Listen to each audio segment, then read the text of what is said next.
Welcome, one and all, to the Stock Up Podcast, your one-stop shop for stocking up on the information you need to qualify for the Pro Tour.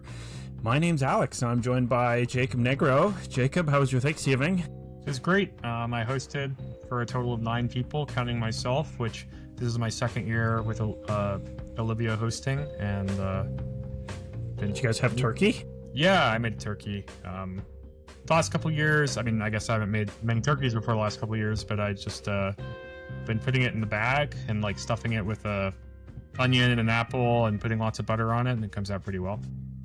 Nice. Okay. I had the smallest Thanksgiving I've had in a while because this is the first year I've lived in Washington, so I'm away from my immediate family. Yeah. Me, Kelly, her mom, and her sister and her brother-in-law all had a Thanksgiving. So 5 people. And we had a meal for like 20, although the only meat we had was turkey, and I'm kind of not a big turkey fan. Yeah. I prefer ham. I prefer beef. Yeah, this year my turkey, tradition. Not that I think my turkey came out bad or even dry, but certainly it wasn't that exciting. I had a friend, Cody, once for Friendsgiving. He has a smoker, and he made smoked turkey, and I definitely think that's the best turkey I've ever had. Ooh. So I bet, because turkey has a tendency to be a little too tough. Yeah. And smoking probably helps out a bit. Cool. Yeah, so we decided to skip last week's episode because it was right on Thanksgiving, and funny enough, I figured we probably would record, but as the day got closer, I was like, and I was just cleaning my house and getting food ready, and just had too much going on. Totally fine, but because we missed last week, we missed the chance to talk about RC. It was RC Vegas, right? Yep. Is that where you were? Yep. How did that go for you? So I played Amulet, and like I said, nothing too surprising about my list. I had 2 Ice Tills. I might have been in my sideboard instead of like a stock up or something, just because I was kind of playing into having my Rumbles post board, which I liked. But I went 5-4, missed day 2. Is that by? Did you have to go 6-3 or 7-2? 6-3. 6-3. Yeah. Gross. So So I lost to Affinity, the Mirror, Ruby Storm, and a Grixis control. I guess I would call the Grixis deck basically like a blue-black mid-range deck splashing on Holy Heat. They still even had Harbinger of the Seas in their sideboard, which was beat me one of our games. A little odd that you ran into so much Ruby Storm. Yeah, so I won 1 against Ruby Storm, played against it twice. Horrible matchup for Amulet.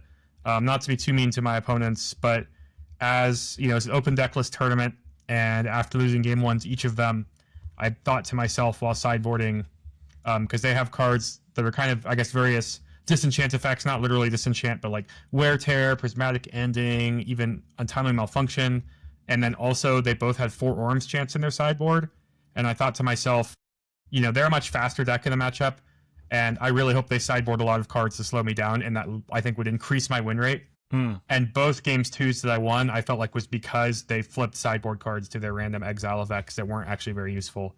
And so they basically over sideboarded. Yeah, I mean, to be honest, I think maybe because they have some kind of mediocre 1-ofs or 2-ofs in their main deck, I could see sideboarding 2, maybe 3 cards just to replace those. But they might be better off not sideboarding at all in that matchup, is kind of my opinion. My deck is really bad at stopping them. You know, I have Besejus for Ruby Medallions. I might board in Dismembers for Rowls. I had Vexing Bauble, which only stops Rowl ult. But having played a lot of Ruby Storm myself, I will say probably over 50% of games rely on like a Rowl ult. So, you know, it's not like nothing to stop them, but also not perfect. They can win through any of the ways I sideboard against them. You know, I've played Ruby Storm, and sometimes they have something for your Ruby Medallion and you play Ral and win, or sometimes they have something for your Ral, you play Ruby Medallion and win. You can win without your graveyard pretty easily, in my opinion. Just stuff like that. Not by your choice, for sure, especially in a fast matchup like that. But my point is, like, they can win on turn 3 in a way that can potentially dodge something kind of narrow, which is what Amulet really only has to offer, is like various narrow effects that you hope work out. Yeah. So, I mean, that can definitely be a common mistake, right? Really proactive deck, and you sideboard too much. And yeah, and I got lucky. Especially, you know, I can imagine, like, your opponents were probably trying to prepare for Amulet Titan, and maybe they threw a couple extra cards, presumably for the matchup in their sideboard, but they didn't really plan Yeah, neither of them play had the Blood games Moon, out I guess, which necessary. if you really cared about the matchup, you would just play in Ruby Storm. I think it's kind of a sign that that matchup's really good, that they don't need it. Though, I see. comically, I had this discussion. I kind of think the card Blood Moon is not that it's horrible or bad against Amulet, but I had a lot of friends play Goryo's this tournament, and I think it's better against Goryo's than it is Amulet because the Goryo's deck is really non-basic heavy and doesn't really do anything to try to beat Blood Moon. Whereas the Amulet deck cares so much about Blood Moon that, you know, it's completely on their radar. I had 3 main deck Besejus and a 4th on my sideboard and 2 Force of Vigors, stuff like that. Right, makes sense. Okay, well, too bad that you didn't make take 2, but I mean, you know. Yeah, and then so Amulet won the tournament, still had a decent win rate. Boros was kind of up and coming that weekend. I really didn't plan on playing anything except Amulet, but in hindsight, you know, I didn't put too much work into this RC. I could have certainly practiced and played Amulet better that tournament. I think I lost a mirror to my own mistake. But also, and not to be, you know, too rude, but I do think I'm just a really strong player, and at the RC level, I think I should maybe just be playing something a bit more interactive, which is kind of what I regretted in that tournament. Yeah, you know, that was you reminded me of a question I wanted to ask you. Is if that was maybe a good deck choice for you? I know that you would probably pilot it better than most people picking it up, but it's still a deck that like rewards people knowing every little intricacy about it, and that's, I assume, part of the reason it has a strong win rate. So if you're missing any bit of that, yeah, I mean, I don't think I lost because of like a lack of understanding intricacies. I certainly, I know I made some mistakes in games I won anyways, where I didn't like perfectly maximize how I could win. But there were just those types of games where I was super far ahead, and instead of being, you know, 99% to win, I maybe left myself 90% to win, and it still worked out. But just, I think, you know, particularly I lost to Affinity, and I'm not saying my opponent did anything wrong, but they just like really had a lot of sideboard cards for me. Like I lost game 1 to keeping a hand that kind of needed a green mana off draw steps and a rumble to like be good, and I missed, so I just lost to Affinity being kind of fast. They killed me on turn 5 or something. And then I lost game 2 to them just having like Pithing Needle on Beseju, Ashiok, and then they showed me at the end of the game they had like multiple consigns in their hand. But the hand I kept was like double Beseju, Rumble, Ice Till Explorer, and then like 3 more lands, including 2 bounce lands. And I guess like because they had Pithing Needle on turn 1 or 2 and named Beseju, it kind of ruins my entire hand against them in that matchup. But if they didn't have exactly their 1 of Pithing Needle, my double Beseju Ice Till plan would have beaten Ashiok in any number of consigns. Like with how that game played out. And, you know, like I found a Saga off the Ice Till, and like I Echoing Deep's their Saga. And like if they ever play a Saga, I could have Beseju'd it so they can't get the Needle. And kind of just the point that like almost my opening hand like beats their whole deck except for their 1 like Pithing Needle actually drawn. And just kind of, you know, I felt like not that I think my opponent's sideboard wrong or anything, but just I played a deck that could lose to my opponent showing up with a lot of sideboard cards in a matchup that I think is really good for Amulet, but still just kind of lost to almost like an over-prepared situation. Or yeah, and just nothing I could do. And when I played the RCQ on Sunday with Boros, which was an interesting event where it's 6 rounds. If you go 6-0, you get $1,000. If you go 5-1, you get $100. Both of them give you an RC invite. Also, they made it to the price structure. If you went 501, you could get $550, so you could split without doing any weird negotiating. Anyways, I played Boros Energy, borrowed it from a friend. It's a deck I've played a ton of in Modern, though. I lost round 4 to Domain, which is like kind of a bad matchup. Ended up going 5-1, but scooping the last round to someone that needed the RC invite, and they just Venmoed me $100 because I didn't really care about the invite. Yeah. But, you know, just I felt so much like better about playing that deck and just kind of like being able to capitalize on my opponent's mistakes a bit more, things like that. Explain the rationale to me. So I'm fully willing to believe that, like especially at an RC, you're going to be better than the average player. Most of those people will have never played on the Pro Tour, or you know, some of them certainly have. There will be really good players there, but you're like a Pro Tour regular. You have just a lot more experience playing against better players. So I'm willing to believe that you'd make more decisions better in most games against your opponents. Why why is a deck like Boros Energy give you more agency if it's in theory a worse deck?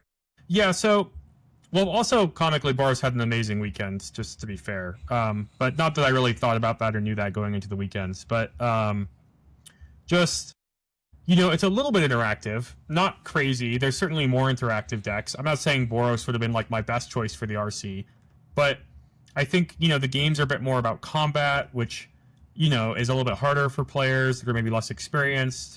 Especially, I think a lot of modern players typically are the types of players to never draft or things like that, which is where you can learn a lot about combat. It just, people, I think people it's easier for them to miss sideboard or misunderstand what the game might be about. If they go a bit too all in on stopping Flage, they might lose to my deck, rest of my deck. Or if they go a little too all in on the things in my deck that aren't Flage, they might lose to something like Flage. I have a few other tools in my deck too. I actually put a Legend of Roku in my sideboard. That was kind of fun.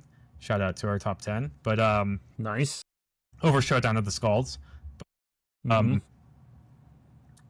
Yeah, just compared to Amulet, I think the Affinity Overboard story, like my opponent just showing up versus Amulet with a huge amount of sideboard cards for Amulet is like not bad for them.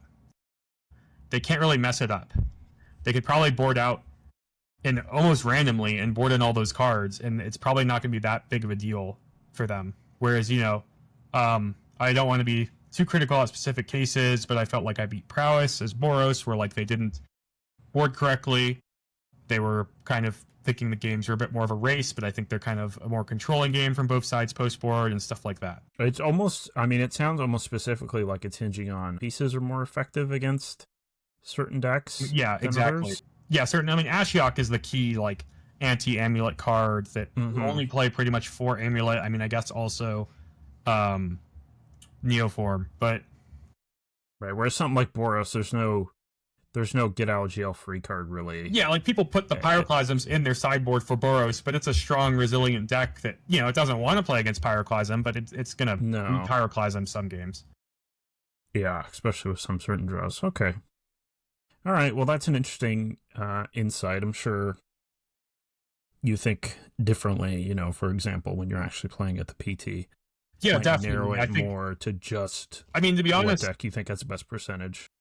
For a while now, I play more Pro Tours than I do, events like RCs. So it's kind of just like hard the habit of like kind of assuming my opponents are going to play really well, and if the game goes long, it's not necessarily like a huge like big deal for me at the PT. These are open deckless tournaments, right? The RCQ is not, but the RC with Amulet. The RCs. Yeah, RCs. Okay. And I know deck selection, like maybe deck building, you might change a few things if you know it's open deckless or not. I guess in theory, if you're more practiced playing against or with open deck lists too, that might give you a certain kind of advantage. But anyways, so that was 2 weekends ago. And then last weekend, I know you and I both played in the Arena Direct for Avatar. And today's episode, we are going to talk about Sealed. Yeah. And, so... we got practice in the Arena Direct, but also there's more Avatar Sealed coming up over the next couple of weeks. Yeah, I would have loved to get this episode out before the Direct, but the upside is we have a lot more experience now with the Sealed format, and there's still... so this weekend is Worlds. The weekend after that is a qualifier weekend, which I'm already qualified for day 2 of because of that mishap with the historic one. So I'm pretty excited for that. That's going to be a really interesting event for me because I'm going to get a single Sealed pool and hope to go 4-1 or 4-0 with it to qualify for the Arena Championships. Right. Not a super hard record, but also this format... Yeah, and it's already day 2 with fierce competition, so not like a random league or something. Yeah. And then the weekend after that, there's what's called Mox Opens, which are events that you can just enter tickets on Magic Online or maybe even play points, maybe even QPs, but you don't need QP qualifier points, which are points you can only get from playing from events, to be clear. And it's Avatar Sealed. And these are kind of old school PTQs almost. There's one Saturday and Sunday, I believe. Okay. Pretty cool. Yeah, and if you get first place, you not only qualify for, I don't know if it's Pro Tour Lore Run or the one after that, because that might be too soon, but In addition to that, you qualify for the Mox, which is an 8-person tournament. So 2 of those 8 slots are from this weekend. And what'd you say the entry was for these again? I think they're usually 40 or 50 tickets, which are kind of like $40 or $50, but actually nowadays, more tickets you can buy for like less than 90 cents each if you don't have them. But you don't need QPs. That's usually what stops me from playing those events. Is sometimes I'm like, oh, I'll play Magic Online, and then I'm like, oh, I don't. Yeah, all other ways to the Mox require QPs. These, if you're interested in playing them, anybody listening, keep it in mind. Maybe sign up earlier in the week than the day of. I don't know what their caps are. They might be, I'm going to guess something like 512, but I also think they might both cap. And it is, a sealed tournament with the top 8, cut the top 8 draft. It's going to be a long day. If you expect to win this whole tournament, you're probably going to play like 9 rounds and then a top 8 draft or something. But yeah, so a lot of sealed. So today we're going to give you our thoughts of the sealed format, and just basically go through the colors and talk about some of the best cards, that sort of thing. So tell me a little bit about how the Arena Direct went for you, and like maybe some very broad overviews of the format. Olivia and I played pretty much the whole weekend. We won 3 collector booster boxes. Okay. We put $400 into Arena between our 2 accounts, but we also had, I think we both had a decent amount of gems to start, so we can call it $500 worth of gems spent over the weekend, and basically played till we had 0 gems and didn't put more money in. Yeah. So, 3 boxes for $500 is still pretty good. Pretty happy with that. And I felt like I learned a lot of interesting lessons because the first day I didn't win any boxes, and I just think this sealed format is actually a little bit different than most. And we can get into it a bit with the colors, but to keep it simple, I think, weirdly enough, white is the best color, which I know it's the best color in draft from the data, but I think that carries through in sealed as well. And I guess my best explanation for it is that, like, in a lot of sets, white is maybe a little, like, it kind of has 2 paths sometimes, like an aggro path and also a controlling path. And in this set, it's mostly just an aggro path or a waterbending path, and like the cards are really cohesive and play really well together. So if you happen to open a lot of white commons in your pool, you probably have a good white deck. Instead of, in other sealed formats, if you open a lot of white cards in your pool, you might have 2 halves of a white deck and it doesn't come together. Yeah, another thing I noticed about the white cards is the rares all sort of align with the proactive plan too. A lot of the time there will be 1 or 2 rare sweepers that kind of would pull you in that controlling direction, and there is a rare, quote unquote Wrath in this format, but it's very much a card that can fit into an aggressive deck with the Avatar's Wrath. Yeah, and then also, I guess just even not just in white, but in all the colors, I think there's just a lot more 2-drops that are maybe literally more 2-drops in this set than normal. But if not that, then I think just better ones that kind of scale into a late game that you're more happy with in sealed. I've played other sealed formats where I feel like I struggle to fit 2-drops in my deck, even if I open them, just because they don't seem like they're going to, play well in a long game. But a lot of my sealed pulls this weekend, I really didn't feel like I was lacking on the 2-drop curve, like part of my curve, and I was pretty happy. And my decks just looked a lot more like draft decks. So I really just think this format is a lot more aggressive than those sealed formats. Okay. Yeah, and of course, remember too that when the information we're getting from the direct, we're playing in best of 1. Yeah, definitely. But that's so that skews it a little bit. We'll try to adjust for that a little bit. Best of 1 and the hand spew certainly make aggro a little bit more appealing, but the fact that my decks have such a lean curve does not change because it's best. No. My pools having a nice kind of draft deck looking feel to them has nothing to do with it being best of 1. Yeah, just to lay down the groundwork, I also played, I was only able to play late Saturday night, but then I played all day Sunday, and I won 2 collector boxes pretty early. Nice. And then never won any more. And I played a ton. I also I bought in twice with the big gem purchase. Yep. And I didn't have any gems, and I spent all of them. So basically $400 to win. Gotcha. 2 collector boxes. Yep. And I couldn't figure out if I was not figuring something out or if I was getting the bad side of variance. I definitely had some pools that were, it's weird. I want to hear your take on the rares. There's obviously lots of crazy rares in the set. But usually I felt like I had good rares in my pool, but it was still, good amount of are variance. some Like that are I definitely had huge cut one above. pool where Yeah. there was a lot of rares that are kind of build around-y, and I had multiple pools. Like I had one pool where I opened 2 of the Renenshaw dragons, and I literally had like 6 lessons across 5 colors. Yeah. And there's a couple rares in that instance, but I also, I had some good decks and lost with those too, so it's tough. Yeah. I had such a wide variety of decks over the weekend. I had pools that I thought were A-pluses that didn't win any gems at all, stuff like that. I guess what I'm getting at is there's a sentiment in this format from listening to some other content creators that the rares are particularly good. And I think that's about right. Yeah.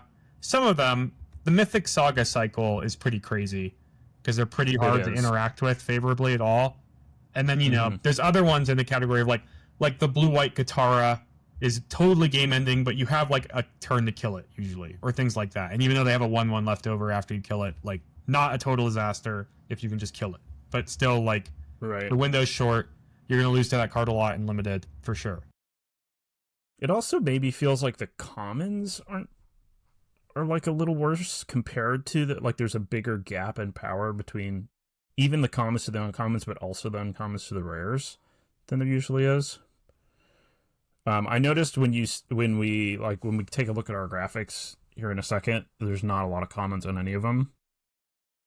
For instance. Yeah, that was certainly like more just splash-worthy type stuff in my mind. I called this our graphics eye catchers, where like I'm building my pool and I'm looking at cards that either draw me to those colors or I think could be worth splashing. My line for if I included that list, to be honest, was like, would I splash this if it was single pipped, or if I somehow could magically splash the double pipped cards? So why don't we move on to talking about the colors a bit? I did.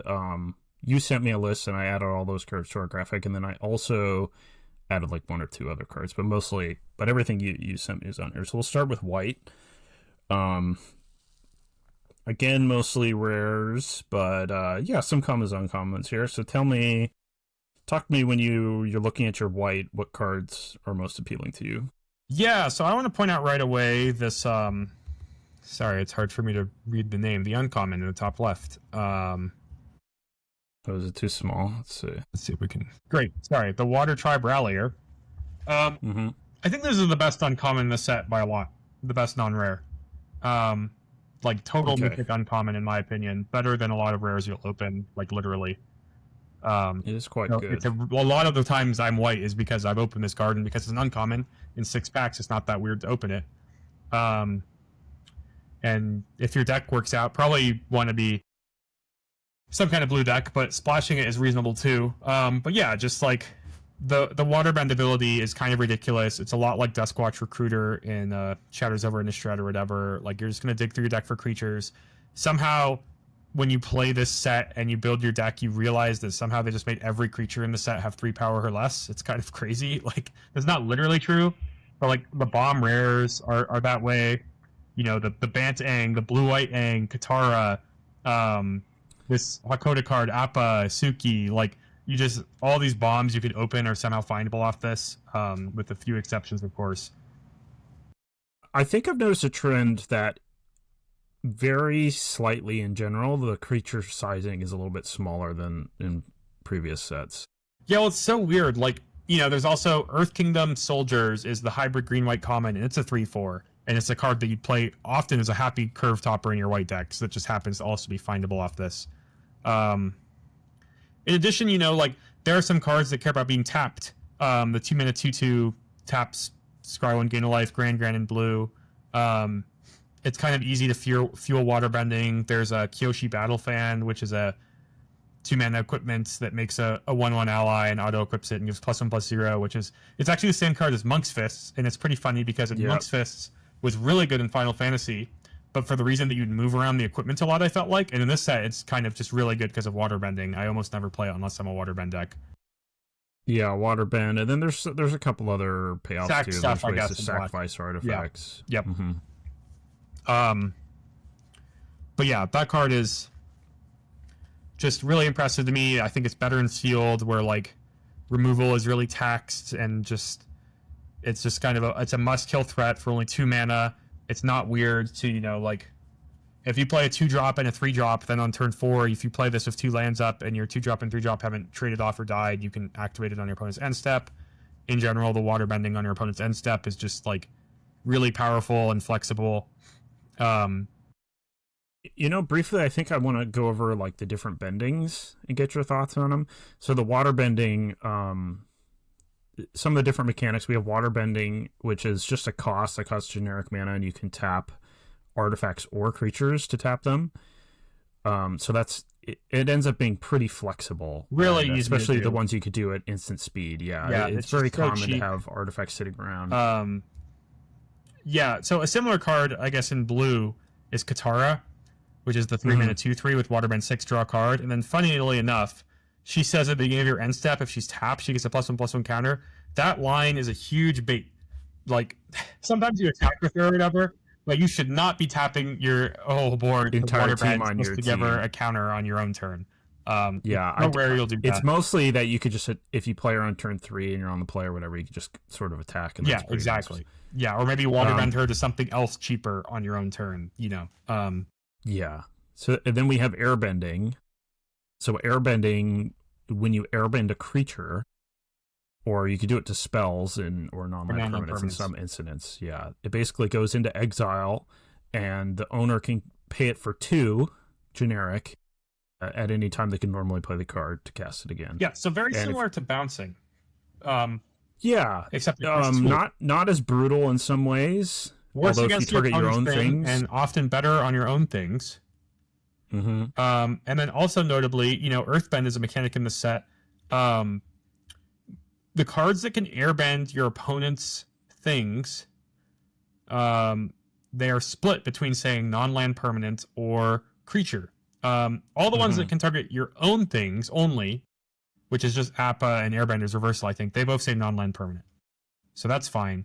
But hitting non-land permanents on your opponent's side is actually worse than if it just said creature in the set, because you can't hit earthbended lands. Which, when you airbend them, they just go back into play tapped because they get exiled. But still, being able to, playing an earthbending lesson to be able to remove all the counters from your opponent's earthbended land would be an amazing play in this format that's not available, I'm sure, on purpose.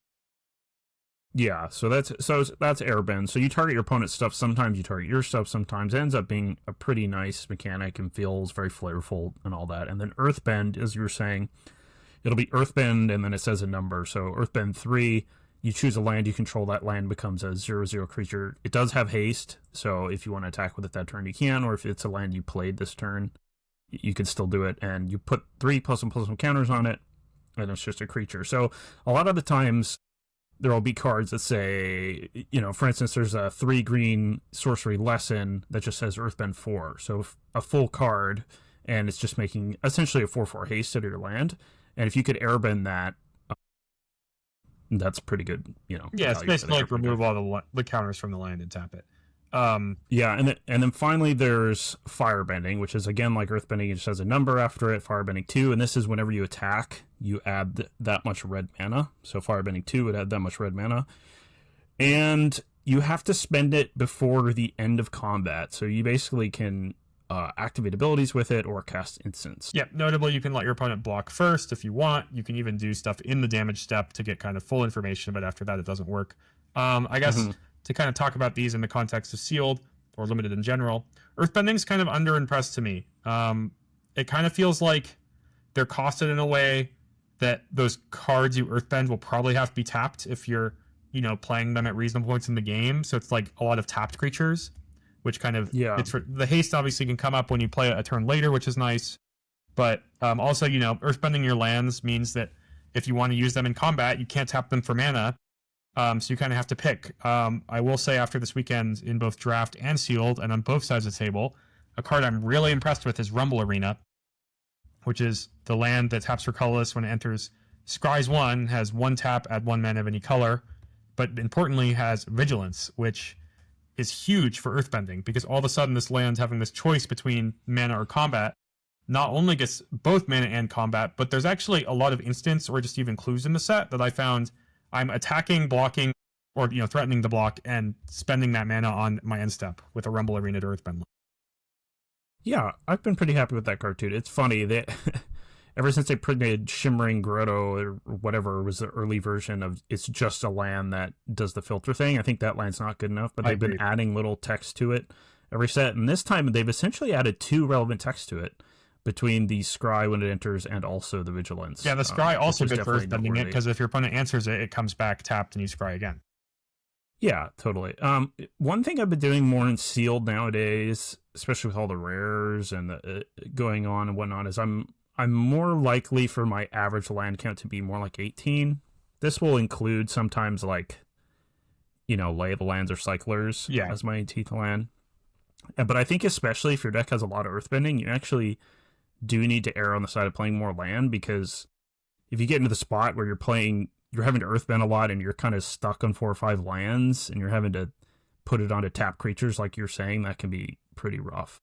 Yeah, I had a trophy in the Arena Direct with what I'd call kind of an earthbend lesson deck, and I had 18 lands, so there's a second reason for that, which is I was a green-blue deck with my red cards being Firebending Lesson, Iroh Grand Lotus, but also Ran and Shaw, which is double red. So I was kind of stretching my mana, just fitting an extra mana source.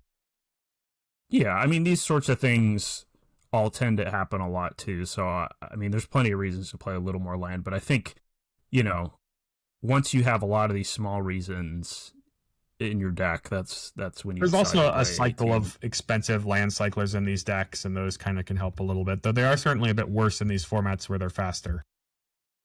Yeah, I don't know how to feel about those. I was pretty happy with them at first, but now I've started to think they're kind of mediocre. They're pretty mediocre. I usually play them if I'm just actively looking for some more top end. I guess in my blue-white deck, I got 7 wins with. I had a Rabaroo Troop, which was certainly my worst card. I had literally no other cheap cards in my pool. Maybe I should have just played a Plains. Yeah. Of those, which one do you think is the best? Is there one, are they all pretty flat? Or is there one that actually... I think maybe the green one, just because green has some mana acceleration and like a 7/7 reach before turn 6 can be really dominating. You know, like if they don't have immediate removal for it, they're kind of locked out of combat. Yeah. The blue one I played like to help with Gran or other waterbending things sometimes, like the 2-mana white creature as well. Just because maybe I'm really lacking any ability to waterbend, but I still want to play a card like Gran. Yeah. Okay. Well, yeah. I mean, that covers those. We can get back to talking white specifically. White, you know, has waterbend and airbend as its both of its mechanics. So, tell me about some of these other cards. We've got Airbender's Reversal as an instant lesson removal spell. Is this one of the premier white removal spells? Yeah, so both of these, the other card that's a common in this graphic, or there's more than that, but there's Airbending Lesson too. These are being lessons certainly matters too, to be kind of on this list where like maybe I'm a green, blue, reddish, or only 2 of those colors, but I have some really big care about having lessons in my deck, so I'm certainly like more willing to splash these cards. Airbender's Reversal, I think mostly is just 1 in the white, destroy target attacking creature. Sometimes you save your own stuff, but like that's pretty premium removal in my mind. You know, it's cheap. Yeah. Most of the ways cards beat you in this format are still by attacking for the most part. Airbending Lesson, you know, it's kind of interesting. It's pretty similar to Repulse from other sets, which is 2 in a blue, return target creature to someone's hand, draw a card. Certainly a little bit worse on your opponent's stuff, a little better on your own stuff. But, you know, at common, being a lesson, also, white is kind of a color that I think abuses that better, just like when you're playing to the board early. And these cards being an instant is huge, by the way, because, like, the fact that you can use them against tricks is amazing. You know, you can double block when your opponent attacks with something and let them use their trick and then airbend their guy or things like that. Or if their trick is removal on your guy, you can airbend that guy or airbend your other guy or things like that. Yeah, blow out double blocks the other way. Yep, exactly. Okay. And then the other white removal spell you have here, at least common or uncommon, is Path to Redemption. Yeah, not amazing. Just pacifism? So it's nice that you can clear the pacifism by sacking it. The sack also matters in black-white, which is a color combo I actually played a lot of, even if I didn't get a win with it, or, you know, a seven wins with it. You know, the sack it is useful getting a 1/1 ally. It's not perfect, but I just wanted to point it out because I think, if you're desperate for removal, or you are just white and it's the removal you've opened, then like you're not going to not play it. Mm-hmm. Okay. There is more removal on this list. There's the rare Aang's Iceberg, which is basically a flash Oblivion Ring. There's not a ton of cards that remove enchantments, right? Yeah, that's definitely true. Lost Days does, sticky. But yeah, there are some that matter, and yeah, sometimes you need answers to these mythic sagas, which I think are basically all like the best cards in the set. Yeah, totally. Let's see. Speaking of best cards in the set, we talk about some of the rares and this color. I mean, you've got this saga in white might not be the best, but it's still kind of crazy. We had it once. It was better than I ever imagined, I guess, because chapter 2 on it is almost like sometimes you just don't even want to use it. I would be surprised actually. Like, I think often you don't want to use it because you don't want to let your opponent draw removal for chapter 3 of the saga, because this one on the backside is one of the best ones. Yeah, so I'll read the card really quick since it's a mythic. It's 3-white enchantment. Basically, when it's got this like commander text on it, that basically when it enters, you choose a permanent your opponent controls with mana value 3 or greater and exile it. Then the second chapter is you may have each player draw 3 cards. And then when you flip it, it turns into a 4/5 flying that whenever you cast your second spell each turn, you airbend target. Is it creature or non-land permanent? It's non-land permanent, and I had the pleasure of playing with this once in a black-white deck, and realized the first time I flipped it that what you often airbend with this is totally your own stuff, and then on the next turn, you can easily cast 2 spells and keep airbending your own stuff. And you just can like repeat, like we had Corrupt Court Official, we had the black-white enchantment that makes a clue when it enters, just stuff like that. Very similar to Elspeth Conquers Death, which was one of the best rares in its time, and except basically you get back something better than you could ever get back from the graveyard with Elspeth Conquers Death. The card is also like a 4/5 flying, so like it's also really dominant in combat or game ending. Totally. United Front is another huge bomb. I mean, these are the sort of things that I imagine if you open one of these cards, you're just going to play them. Yep. That's sort of the category we're talking about right now. Yeah, Front and Legend of Young Chen are certainly like the 2 best mythics in white, or rare or mythics. Yeah, so X white sorcery, create X 1/1 white ally creature tokens, then put a +1/+1 counter on each creature you can. Yeah, so just good by itself on an empty board, but in white it's not weird to just have a little bit of a board. Yeah, pretty simple. What about this land, a Bandit Air Temple? How highly does this pull you to white? Yeah, so what makes this like extra good is that a lot of games about limited are just about board stalls, so this can kind of get you ahead. Obviously, if you're behind, this card's not really going to do anything, but the opportunity cost is a land, so it's not really hurting you to play it. But because it's a land, it's kind of impossible to interact with. I played best of 1. I guess in best of 3, there is like a red lesson that can destroy a non-basic land and let them search for a basic, and you draw a card. So if I'm playing best of 3 and I'm already playing red, and my opponent plays one of these rare lands, I'm totally boarding that in. But because they're just like, you're not going to get rid of it in a normal game. So when they're good, they're completely uninteractable and you're kind of just screwed.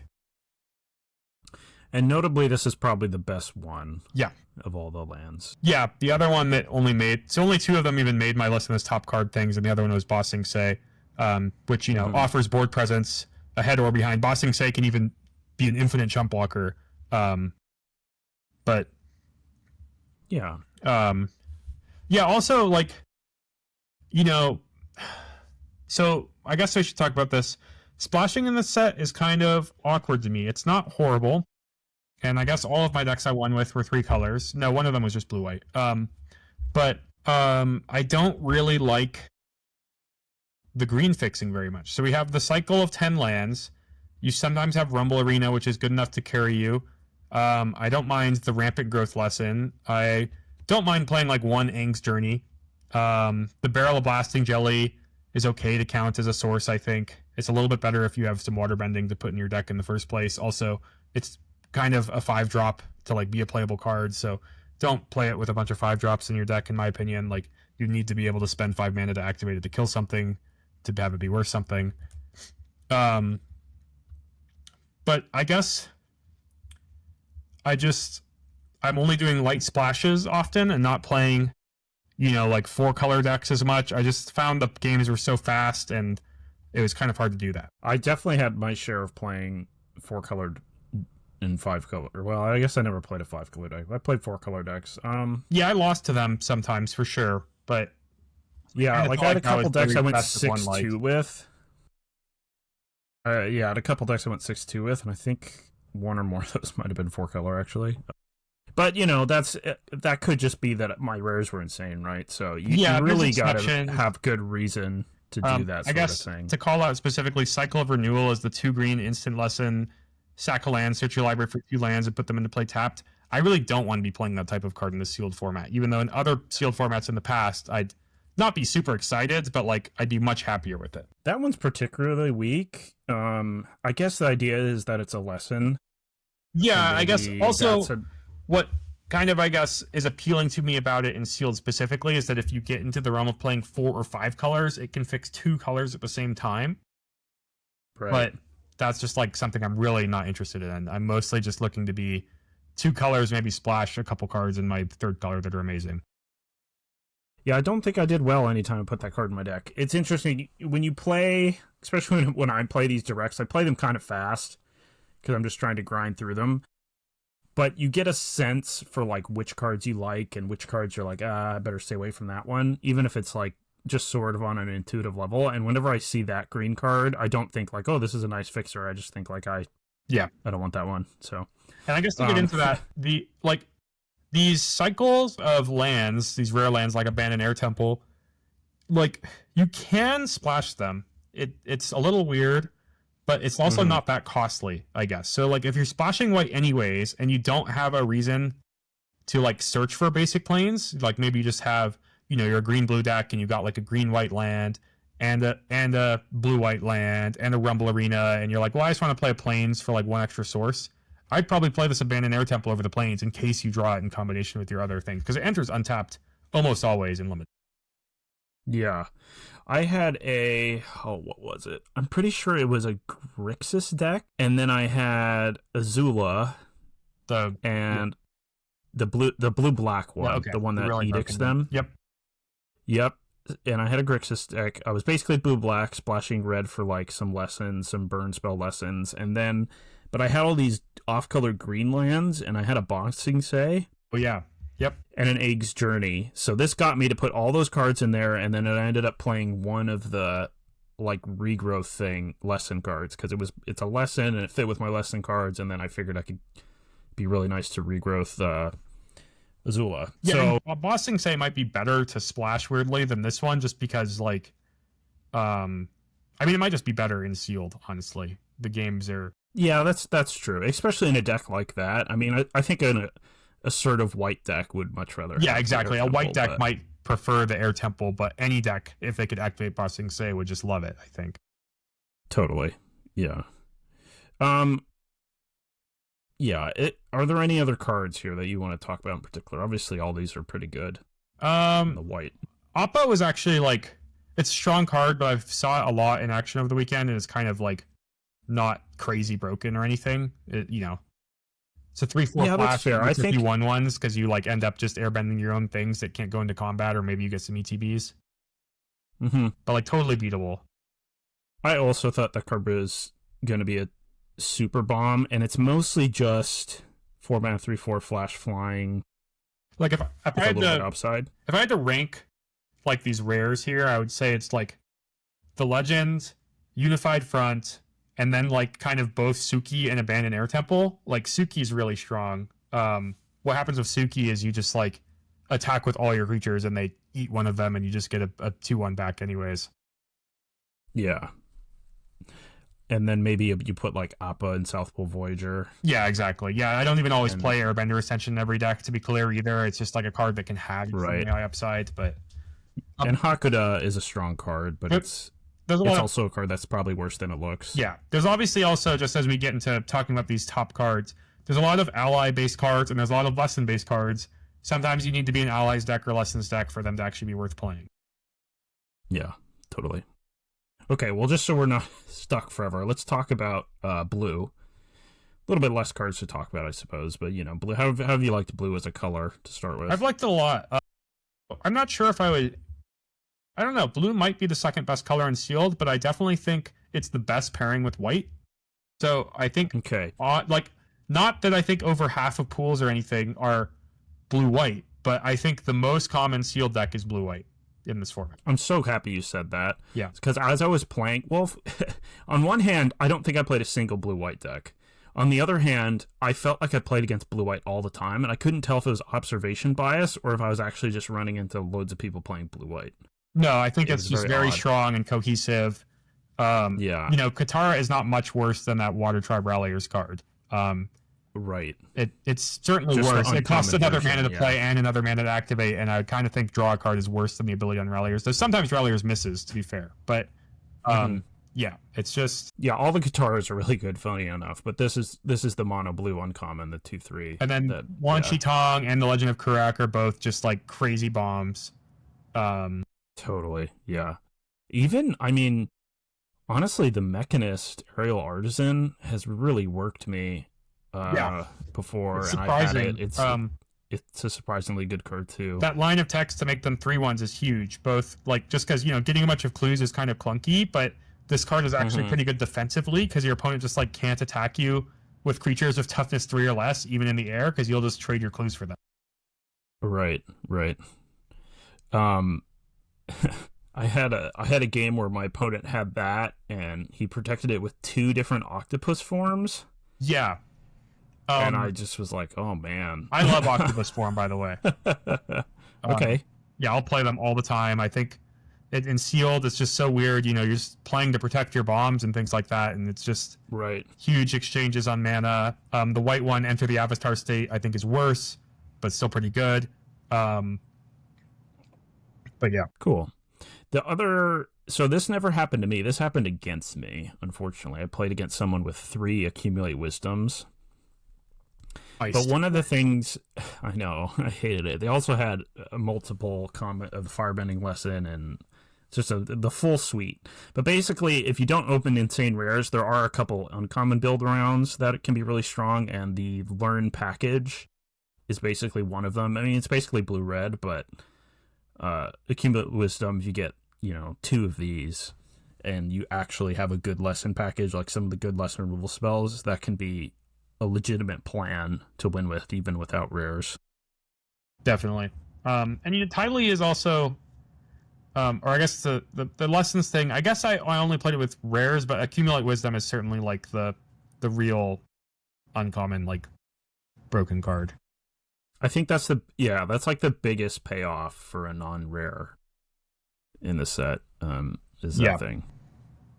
The other uncommons I really liked, Invasion Submersible, has been really good. It's funny, when I read this, I figured it would be good, but it's better than it reads, at least to me. It's very easy for this to just be a 3/3. Yeah.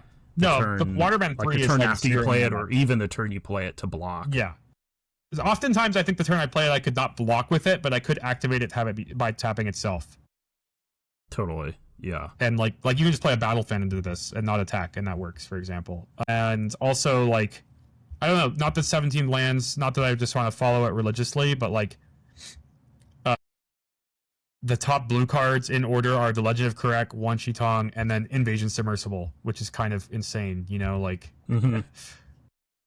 Well, yeah, for sure. I think blue is set up to be pretty strong. It's just, it doesn't have a lot of duds, which is pretty important for a color to be considered one of the best colors in Sealed. A lot of everything is pretty good. That's a great point, yeah, which I think is what white and blue excel at, is that just like, if you open a lot of white and or blue cards, then you probably have a good deck out of them, because the cards just are all pretty good.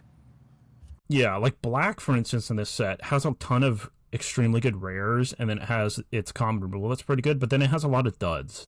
Yeah, red also has even less good rares and Yeah. a lot of good common removal and almost all duds in my opinion. But Well, there you go. Yeah. yeah. So you can end up in these spots where you open, like I literally had a pool where I opened the Rise of Sozin and another good black rare that I can't remember, and I didn't even feel like I could put it in my deck because the rest of my black cards were just so unplayable. Yeah, it's tough. And I they're kind of double would black guess cards. the Rise of Sozin might be like, if you didn't do color bias, I think that's the best card in the set, in my opinion.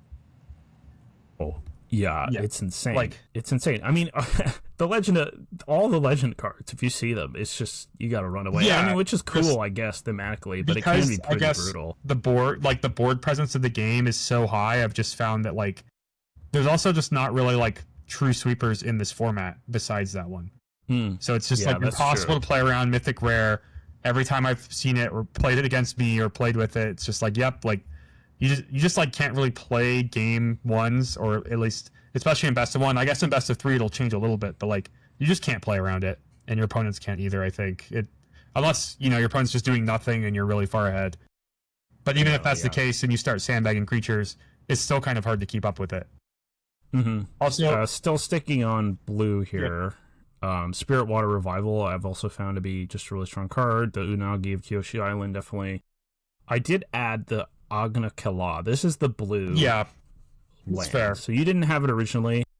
I was pretty happy with it when I had it. I think it's cheap enough that it actually ends up being one of the better lands. I think the green and white one are still better. Yeah. The black one, for instance, I just never had time to activate. agree. The one ones didn't really matter. I think this is the third best one. I agree.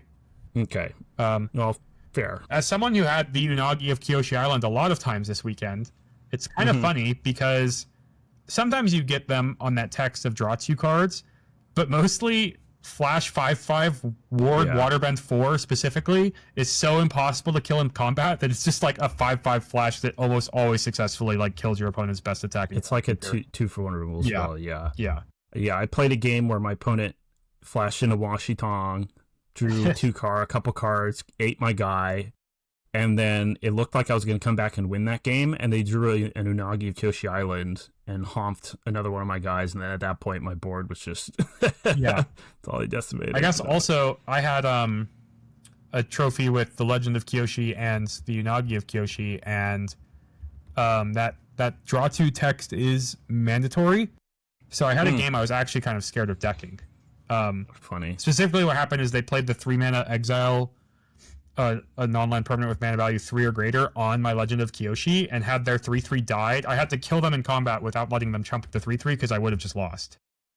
That's funny. Yeah. I guess the blue legend is probably one of the better ones too, right? Just because it's 4 mana and the flip side is so crazy. Yes. Crazy flip side. So Both modes totally, Scry preordained twice, pretty amazing. Yeah, 2 blue. First mode's preordained, second mode's preordained, and then it flips into.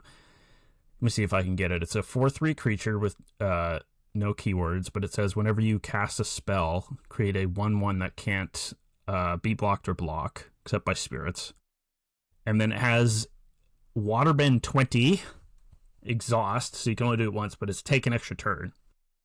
Which, funnily enough, I've activated like I think in 2 or 3 games that I've had this card. Because once you create so much stuff, I mean. Slight side note: I had a friend show me a teamer deck in Standard that kind of had this cool mana package that then was all basics and then eventually included the Green Virtue, which is the one the Analyst deck used to play. And they were playing with Legend of Kurax, flipping them, getting a ton of mana to then take an extra turn, and they played 1 Elvish Reclaimer to find, which lets you reactivate exhaust abilities just so they could take infinite turns, which I thought was pretty funny. That is pretty funny. I do think this card actually has a chance at Standard, but we'll leave that for another time. Yeah, it's just a value card. Probably never taking an extra turn with it, but like still could be. No. I agree. Yeah, making the 1/1s part of the backside is still very strong. Mm-hmm. Yeah, and I mean that's the reason it could be good in Standard is kind of why it's insane here. It's just you pay 4 mana, you tap it, and then almost nothing can go wrong. You're probably getting a 3-for-1 at worst, and at best you just win the game with the creature on the other side. So that's kind of what. Yeah. Also, the way the sagas work, it's going to transform, and you're going to have priority to cast a spell, so you're probably going to get at least one of those 1/1s off it. Yep, totally. Yeah. So all these cards are insane. Definitely, they should be pulling you towards blue. We can move on to black. Like I said, I think the commons and uncommons here are not quite as deep, but boy, we've got some good rares still. Got the Rise of Sozin, the 4 black enchantment saga that we're talking about. You destroy all creatures. The second ability is actually kind of interesting. You basically you pick a card name and then you extract that for opponent's graveyard, hand, and library. Yeah, notably they don't draw a card if you hit either from their hand. Yeah, kind of. And then it flips into a 5/5 firebending 3 menace, I believe. And when you hit your opponent, you like pay X and bring out a bunch of creatures out of their graveyard. Mana value X or less from their graveyard, untapped and everything. Yeah, it's insane card. You know, this maybe it's a waste of time to talk about because it's a mythic rare, but the second ability is kind of interesting. Like, what sort of things would you name with this? I wanted to talk about it because I recently had a draft deck with it, so I got to think about this a lot. And I put against a lot of red decks, and I determined that if I'm against a red deck, I'm just going to name Firebending Lesson like every time because it can kill the backside and it's a common. Oh, that's a good choice. So yeah, I think if my opponent is playing red and I haven't seen their deck yet, I'm just going to name Firebending Lesson. Or if they're splashing red, I think Firebending Lesson is like the splash card anyways. So I was playing it in sealed, and this is what I had it in one of the decks I went 7-0 with. Go figure. The one time I opened it, I go 7-0. It's such an insane card. Anyways, I was naming.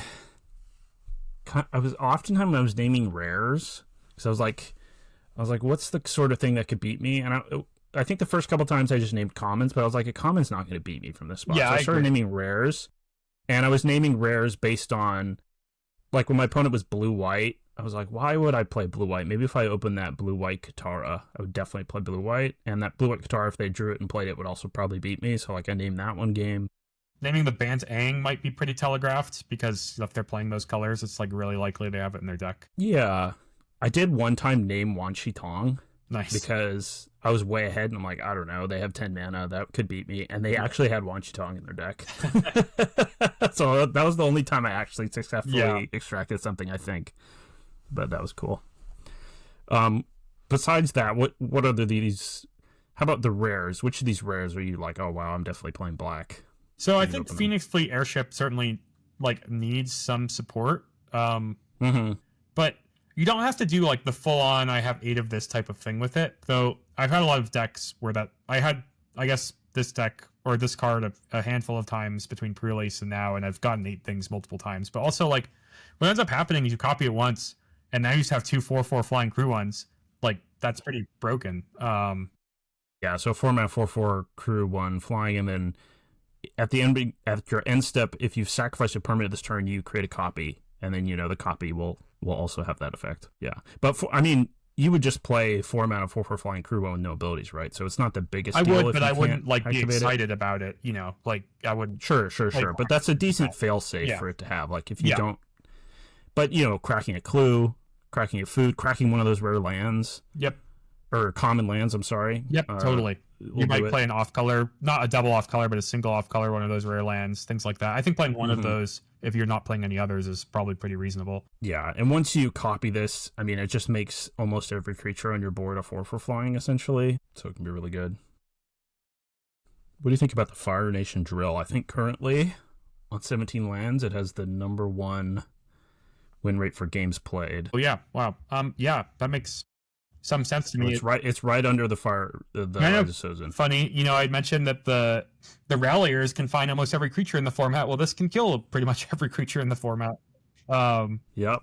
And yeah, 6/3 Trample Crew 2. The trinket text hasn't come up for me yet, but I could. There are some hexproof indestructible tricks and stuff. So being able to play around those is nice. It's one of those cards that looks innocuous, but once someone plays you against it on turn 4, which is so early, and kills your best thing, and then you have to deal with a 6/3 trample on turn 4, it's just insane. Code the Face Stealer, really strong. If you just glance at it and don't read it carefully, note that they don't get the creature back if you kill Ko. So it is just a big Necrotal. I think the trigger thing it gains activated and triggered abilities, notably, so pay attention to that if you want those.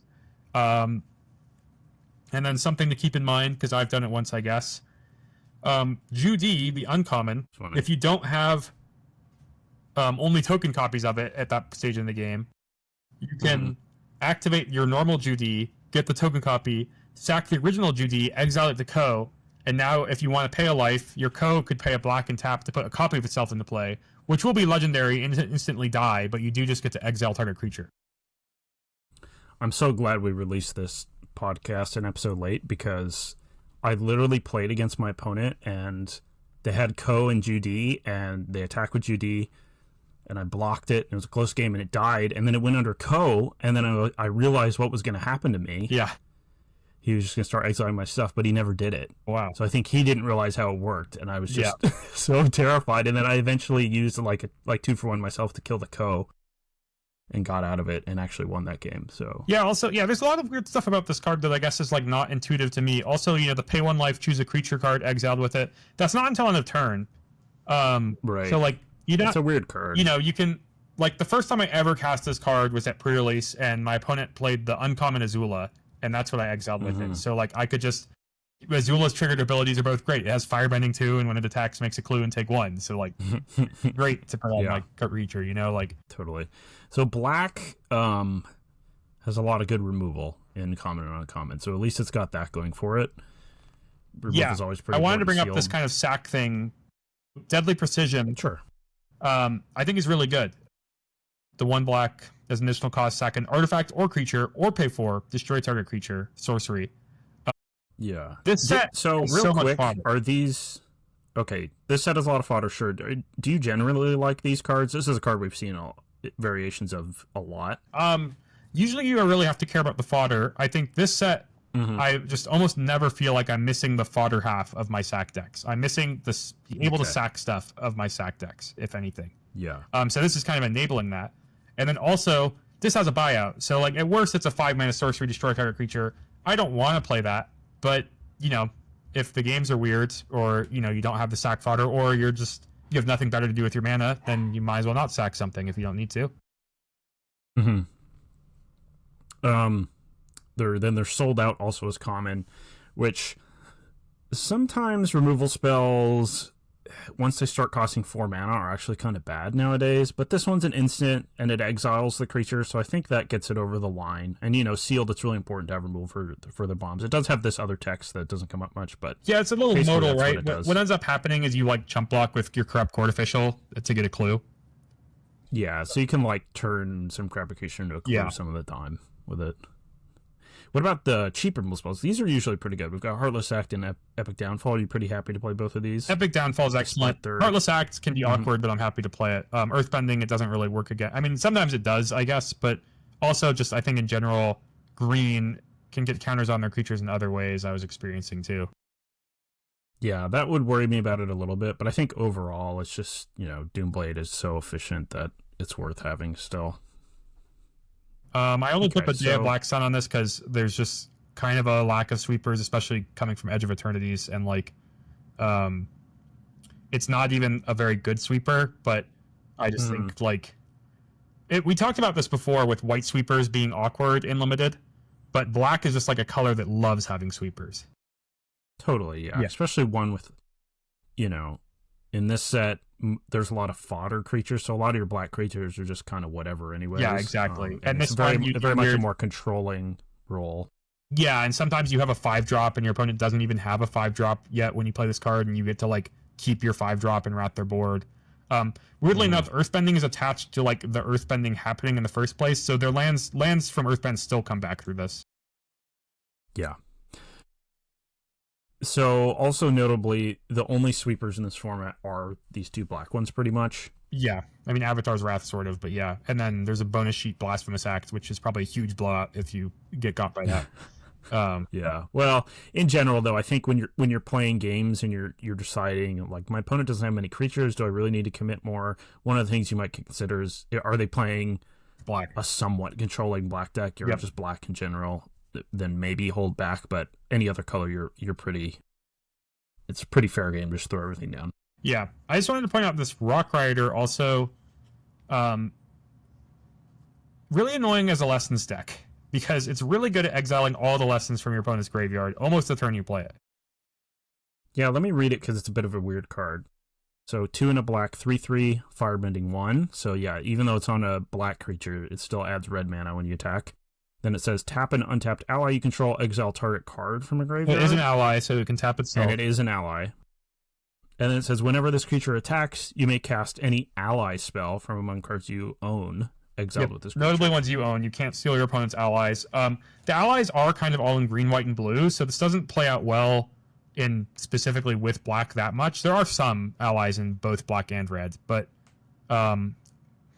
yeah, just sometimes you get some value. Even if you can like exile one ally from your graveyard, attack with this, cast the ally, and this trades off, that's still a 2-for-1.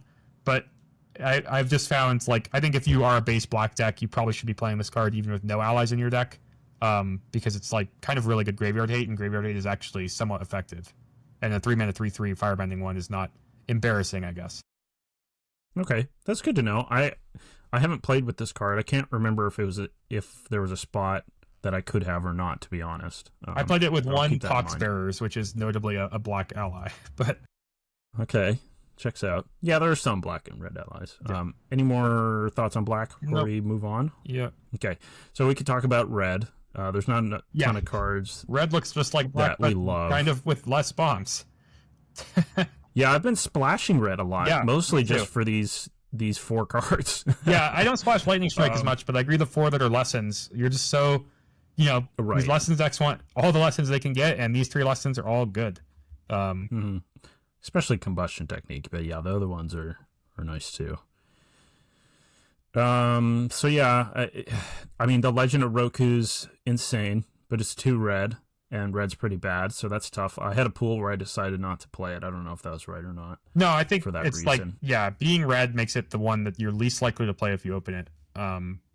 Even though it is one of the better ones. You exile the top 3 cards of your library until in the end of your next turn you can play those. Yeah. And on the second chapter you add a mana of any color, and then it flips into a 4/4 firebending 4, and you can pay 8 to make a 4/4 flying firebending 4. Yeah. So. Having played against this card, and I guess with it a little bit, it really rewards you for waiting to cast it, because the exile 3 cards part is going to be better the more mana you have. But also, if you can get this to flip on a turn that you can at least play your 8th mana untapped, you can get a dragon right away, even through removal, because the way priority works, if you get this to flip on your turn 8 and you've hit all your land drops that game, you'll start your turn of 7 lands, you'll have priority to just play an 8th land.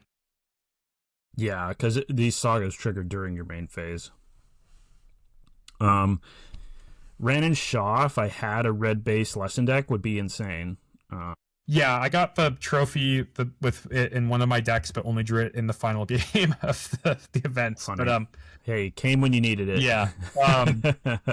The double firebending 2 dragon thing, and then the dragons you control get +2/+0. I guess kind of funny, same amount of mana. If you play this and then untap with both dragons and 8 mana, you can attack for 20. So keep that in mind. Get them. Yeah. Yeah. So there's a red card on here that I lost to out of nowhere in a game that I was barely paying attention because I thought I had won it already. And it's not on the list, but it's the red. Oh, yeah, Faded card. You know what I'm talking about? Yeah, what do you think about that card? It's literally X and it's 3 red.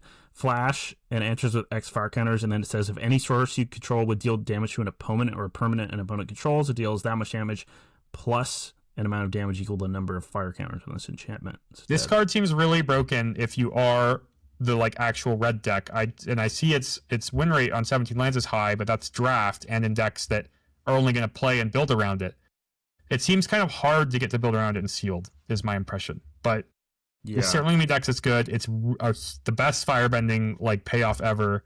It's very lethal. Once it sticks in play, it's all your creatures are just 10 power. It's crazy. But the sealed data on 17 lands has it below average. Okay. Which is kind of where I think of it. But boy, I sure lost a game where I was super winning. I even left back 2 creatures because I was so far ahead. I was like, well, maybe if he could pump his creatures a lot, that would be a way I could lose. Even though I thought that was silly too.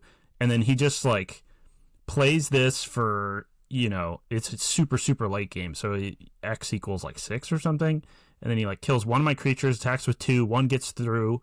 I still don't die, and then he lightning strikes me, which does not just 9 damage. So pretty wild card, but yeah. Redirect lightning, huh? Do you just throw that in your red decks if you have it? Yeah, I think so. Just okay. Especially probably better in sealed than draft, I'd imagine. Just probably just gonna focus on redirect your removal spell. I love Octopus Form, and I just think this is better.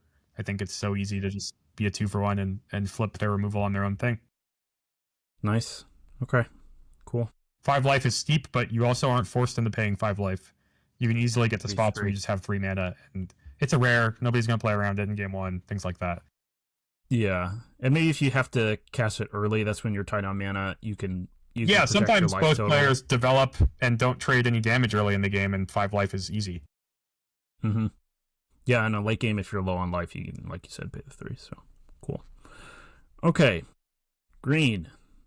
So green, we touched on a little bit because it is the color with the mana fixing, and a lot of the time in sealed, when you have dual lands and green mana fixing stuff and some colorless fixing, you can end up with a seal format that's pretty soupy.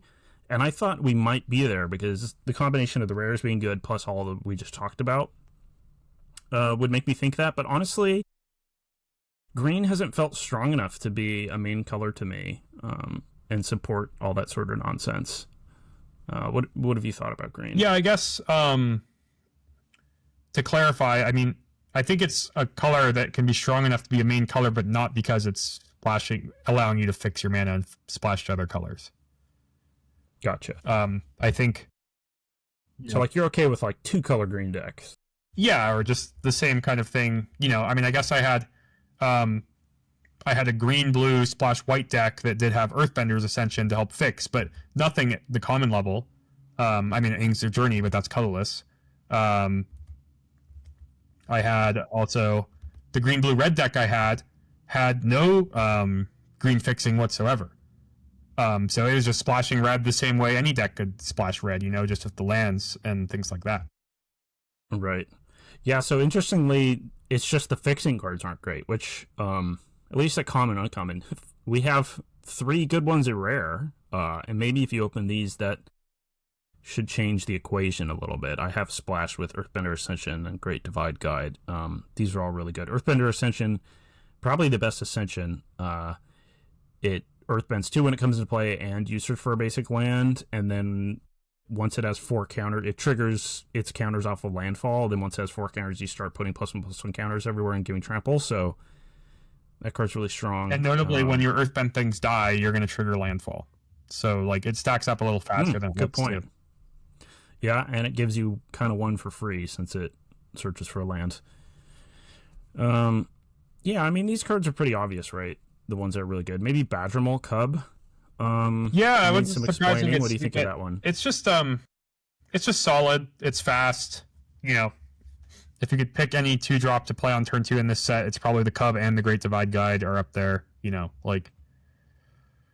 my experience is these are surprisingly good. They're more than just mana creatures because between all the allies in the set for the Great Divide Guide and all the Earthbending in green for Badgermole Cub, you end up in spots in the mid game where you have tons of mana. Kind of a ridiculous amount of mana. Yeah. The Legend of Kyoshi is insane.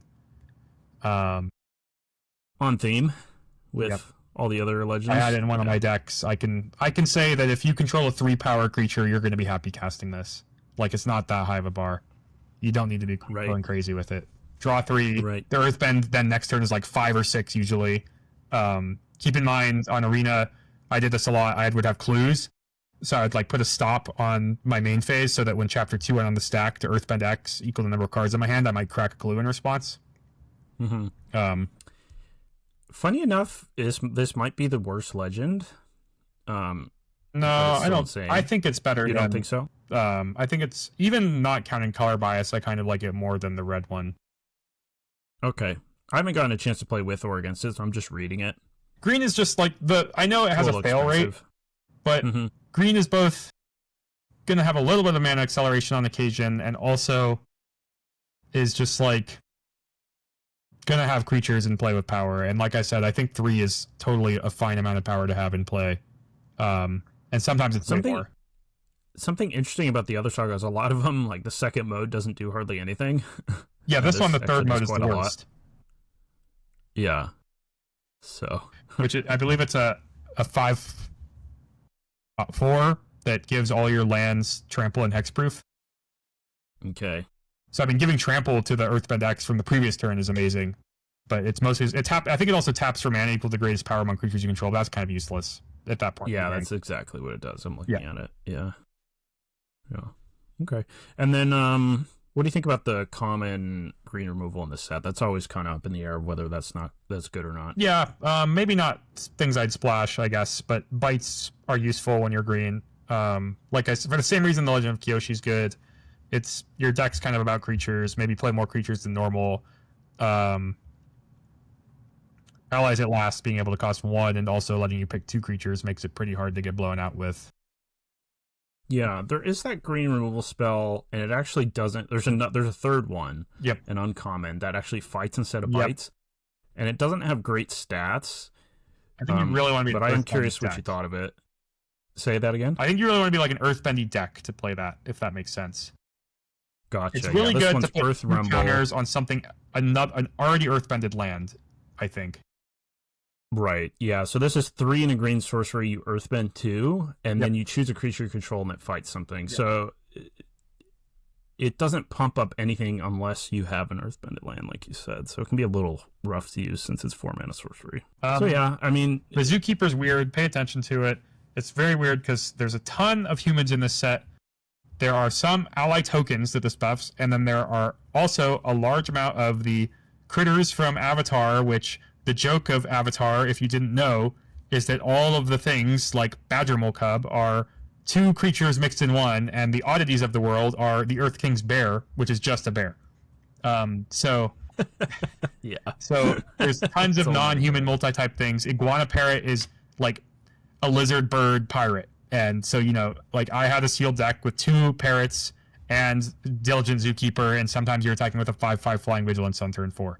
Stuff like that. Yeah, so a lot of the time this thing's either not pumping your creatures or it's giving it +2/+2 or +2/+3. Yeah. So the good news is it's a 4 mana 4/4 ally, so it's also not terrible, even if it doesn't pump things. But yeah. Yeah, and then Bossing Say, insane. I've had the Earth King. That one's insane. It's good with airbending.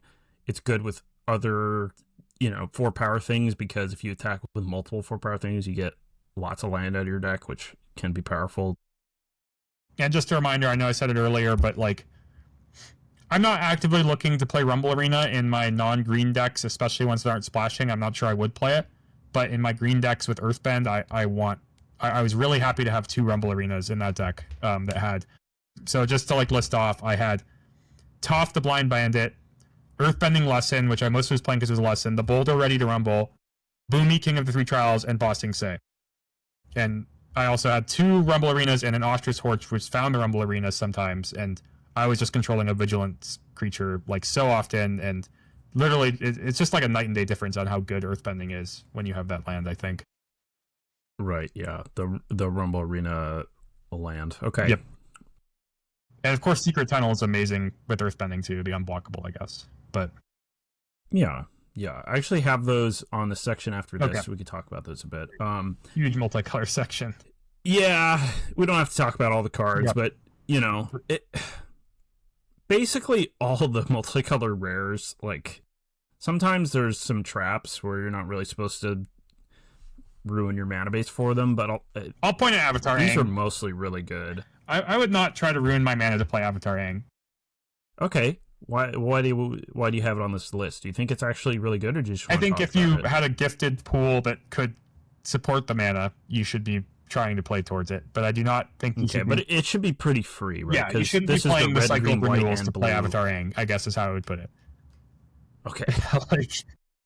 So if you happen to end up with a lot of dual lands, a couple land searchers, that sort of thing, you could play, because it's basically like a big flyer that draws cards. Yeah, I guess I'll point out another fixer we didn't talk about is the Cabbage Merchant, which is in green, right? Yeah, also not a very good fixer, but also a good card in my opinion. So it's kind of interesting. Yeah, I agree. 2/2 make a food. with some modal ability to get a land is pretty good. Relying on it to get a basic off color is really slow and just not very good. Right. Yeah, and sometimes your opponent's going to kill that too with a small removable spell. One of the scarier things I've seen is like my opponent buffing it and me feeling like I have to use a removal on it while they have a food up. Right. So all of these multicolored rares and whatnot are quite good. Are there any that are like particularly broken in your mind?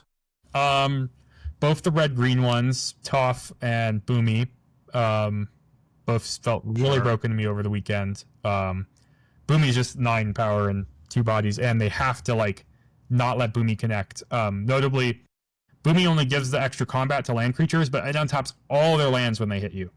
So they can pre-combat spells, just get a huge, powerful turn.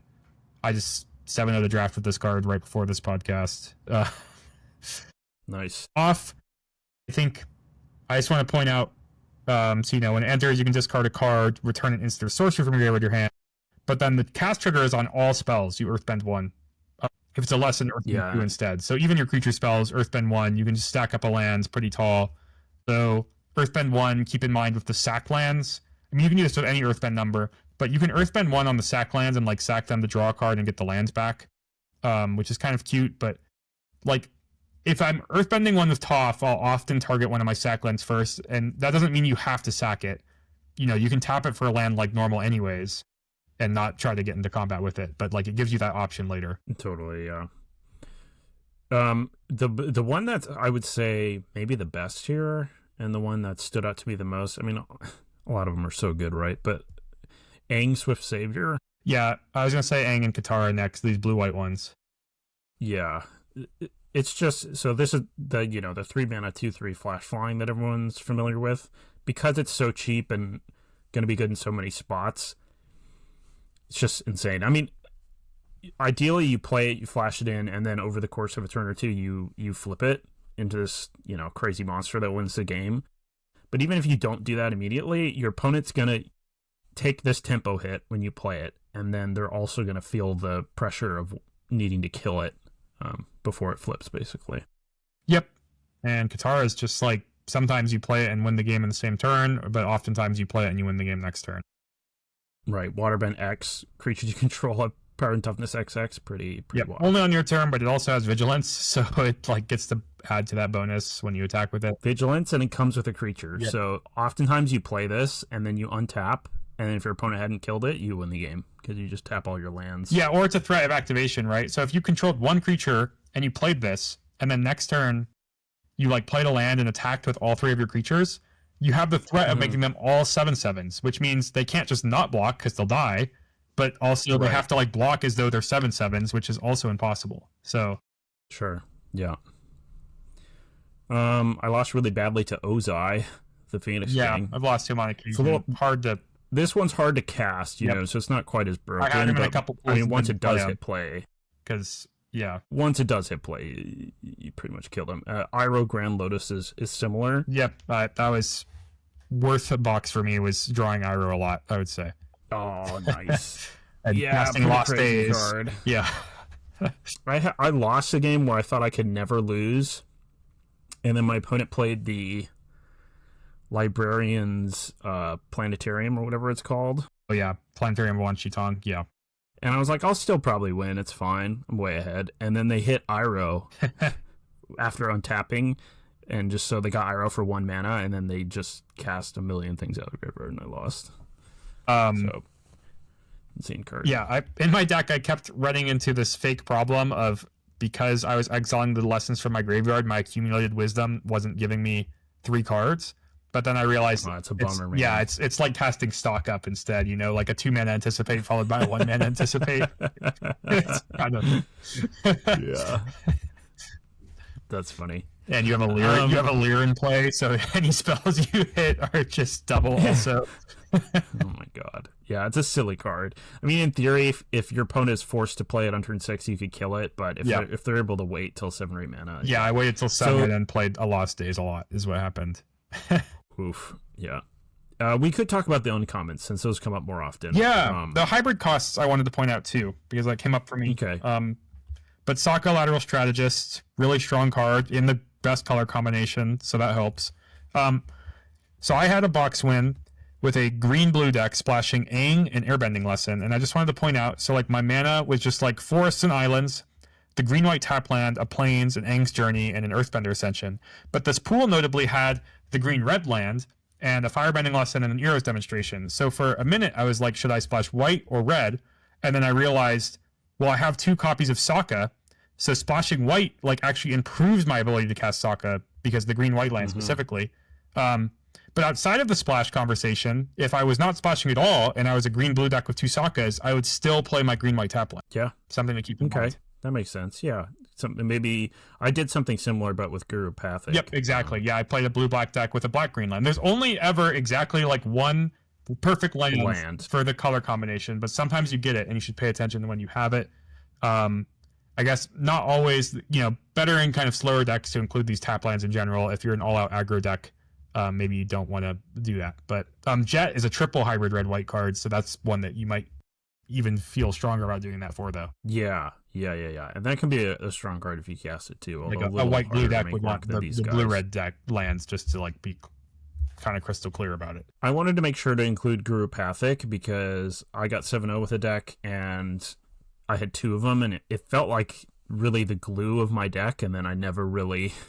How many hits did you had have? a deck. I had the Blue Saga. Okay. Yeah, I guess having a Saga makes it way better. That's fair. It's insane, yeah. And then, I don't know, 5 lessons, something like that. Okay.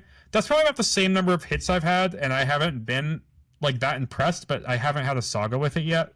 So that's a huge deal because increasing your chance of drawing a broken card is a big deal. Depending on what lessons they are matters too, of course. Hitting a Rampant Growth off it or an Aang's Journey, not nearly as good as hitting removal spells.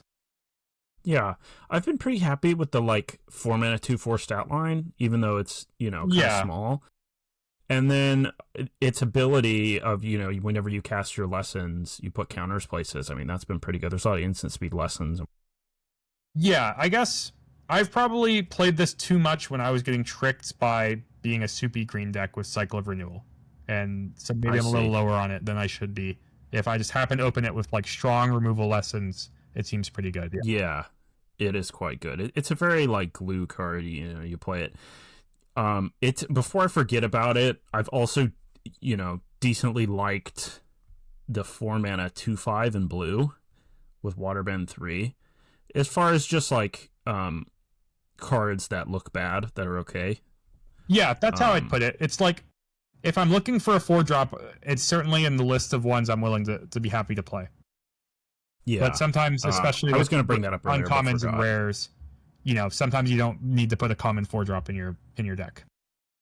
Totally, yeah. But I just think, it just seems like this stat line's pretty decent. 2/4, Sokka's pretty good. Vigilance is nice. Similar with the Waterbender, flexible Waterbender. Speaking of 2/4s, Foggy Swamp Spirit Keeper, 1 blue black 2/4 lifelink. Whenever you draw your second card each turn, create a 1/1 spirit that can't block or be blocked. Yeah, just perfect for the blue black control deck. 2/4 lifelink combined with making 1/1 unblockables is exactly the combination of things you want going on. The draw 2 cards a turn thing in that color combo is the easiest, I think, compared to literally all of them. Win condition all and a defense thing all within itself. Yeah. I wouldn't be surprised if this card had been a rare, but I believe uncommon. Yeah, nice. And for example, in draft, maybe this has changed, but just let me see. I guess the black-white uncommon is actually... Oh, no, never mind. Yeah, no, it's the highest gold uncommon win rate in the set. That makes sense to me. The black-white uncommon can be good, but it's a little hit or miss, I would say. This one, I just think, if you're a blue-black deck, I would be surprised if... Not that you're going to trigger it every turn of the game, but, I'd be surprised if it's not easy for you to get a couple 1/1s out of this. Yeah. And then Dragonfly Swarm uncommon, another lesson payoff. This card is strong. Yeah. I know it probably looks strong to people, too, so, if you have lessons, you put it in the category of the green-blue lesson deck that splashes red for Firebending Lesson, Arrows Demonstration, Iroh, and Dragonfly Swarm. Yeah. And that's pretty much all that ever happens every time. Pretty much, yeah. Some colorless cards. Some of these, you might place. So these are cards that when I look at them, especially at the beginning of the format, I have the consideration of should I play this in every pool, and that's why Yeah, fair enough. I wanted to ask you about them. What do you think? Planetarium Wan Chi Tong, definitely. So it has to be like the best card you could open. Not the most powerful, to be honest, compared, some of these other mythic rares or even rares are stronger cards, but the fact that you're guaranteed to put this in your deck, it's going to be good. That's great. Yeah. The Jasmine Tea Shop, I think, also in that category, even without allies in your deck, I think, play an 18th land if you're worried about your mana and you have no allies. Just put it in your deck. Okay. I didn't realize it was that good, honestly. I just think uninteractable lands that can, it reminds me of Bossing Say for the same reason, where it offers a stream of chump blockers, it offers being a threat, it's just a little too good, and your opponent. I guess they can block. Yeah, that's pretty big because I remember I had the black one a couple times and it wasn't that good. Yeah, no, Bossing Say and this card being able to block is what makes them must plays. Okay. I mean, Bossing Say you have to be green, but yeah, yeah, and then Rumble Arena. Are you mostly only playing this with Earthbend, or do you sort of just like the other parts of the card too? So you have to be careful when you use this as a fix or the splash, because that means that card costs one more. So you kind of have to ask yourself, am I okay with it costing one more? And then also I don't think I'm playing this in my 2-color non-Earthbending decks. Gotcha. Yeah, I don't value it that much. But certainly with Earthbending involved, I really want it. Yeah, you mentioned Secret Tunnel earlier. I had a pull with 2 of these once, and I was upset about it.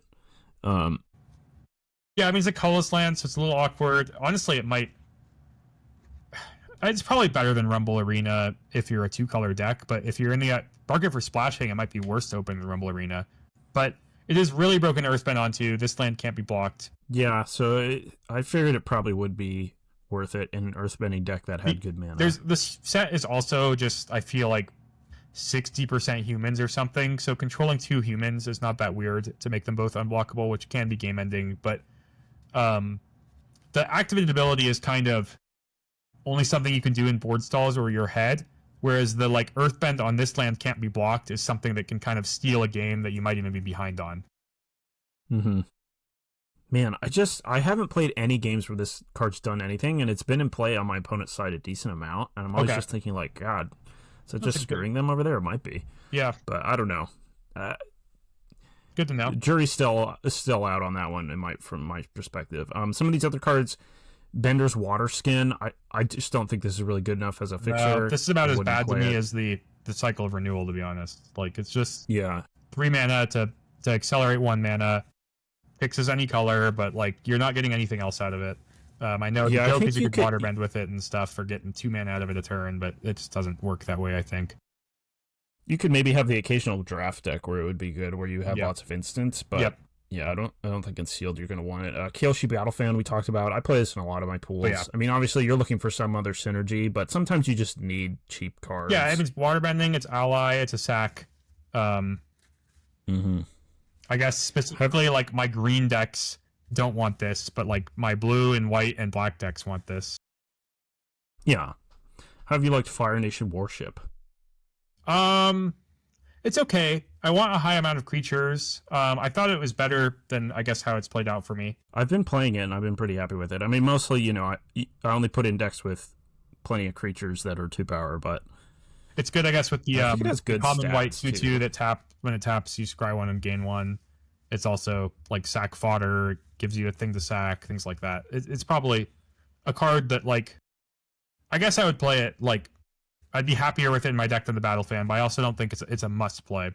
I could see avoiding playing it in weird contexts. Yeah, it does have, let's see, a pretty good amount above average win rate. That's fair. So that's but also people data. They might avoid putting in their control-y deck or whatever. The data, I'm pretty careful when I look at the data especially for sealed. It seems like it's less refined than it is even for draft, so you got to be careful. And then Barrels of Blasting Jelly, I kind of love this card, Jacob. It does so many things. Yeah, I just don't want to rely on it for fixing too much or go heavy. It's kind of nice for the light splash. I like that you can. A lot of times when you have your fixer, and then you have to decide between like, and you only have like one color, say, or you're missing one of your main colors. You have to decide between getting your fixing color or helping you cast the other half of your deck. Yep. I like that this sort of does both. Yeah, also, sometimes just in a 2-color deck, it fixes your mana, because, that's a pretty normal fail rate in Limited with just 9/8. Yeah. Yeah, and then there's some synergies with artifacts, waterbending. There's some synergies with... Sack it. if you have firebending creatures, it makes this easier to use. And then some synergies with sacking, yeah. So I've liked it. I would just say I'm totally happy to play this card. But if you're like laying out your deck by curve, I might put it in the 5s, and that's how I'd visualize it. Okay. So that seems like if you're looking for removal and you are happy with a 5-mana instant deal 5, I think you can count this as a 5-mana instant deal 5. Obviously, when you top deck it, it's 6, but a lot of times on any turn earlier than that, it's really easy to squeeze in. Okay. But yeah. Yeah. Cool. A lot of these cards are often bad. The filter. Yeah. Artifact things. I think this one's actually pretty good. And then finally, what do you think about Meteor Sword? I've had it in a lot of pools and I haven't played it. I'm a little scared to put a 7-mana just removal spell in my deck. The equip seems a little too bad to me, and it seems too late in the game to care about having sack fodder in that deck either, or waterbending fodder. Yeah. I mean, this is another thing that makes me be a little suspect of the data, because I also think this card is just kind of unplayable, and it actually has some like decent stats. Okay. Yeah, I mean, it's a call to Meteor Golem, which I love, but a 3/3 is way better than a equip +3/+3, I would think, just because so often when you're playing towards a 7-drop, you're kind of behind on board. Yeah. Yeah, I think the same thing. Certainly, there are games you can imagine where it really performs well above average, but I think the more normal case is that it just sits in your hand and does nothing almost. Yeah, and it's just, I don't know, I view this format as kind of a very aggressive sealed format, so a mediocre kind of 7-drop doesn't seem like something I can afford to play. Okay. Yeah, well, I mean, that covers all the colors and the artifacts and whatnot. Can you think of anything we missed you want to touch on before we go? No, I don't think I have any real notes. I'm glad I got that hybrid note in, because I think it's like something you can easily overlook. Something actionable. I think that can improve both. Your deck building. Like the thing where you might have the exact lands might come up less often than the idea of splashing the right color. Right. Yeah, totally. Well, there's always those little questions, of like if it's worth it to do that sort of thing, play a tap land that's off color. I think I agree with you that it is in this specific case. Of course, the lands, also has another ability. The ability to pay a lot of mana and sack it's not great. We've had better abilities on the lands, but it's something. It's something. Yeah. Okay, well, that'll do it for today's episode, folks. Thanks, everyone, for listening. Remember, you can find us over on patreon.com/StockUpPodcast. Our tier over there is $1 a month, and for that you get access to all of our exclusive content. You can also find us on YouTube, where we have stellar presentation-like graphics. Or you can just listen to us on Apple Podcasts, Spotify, wherever you listen to podcasts. So that'll be it for today, folks. Until next time.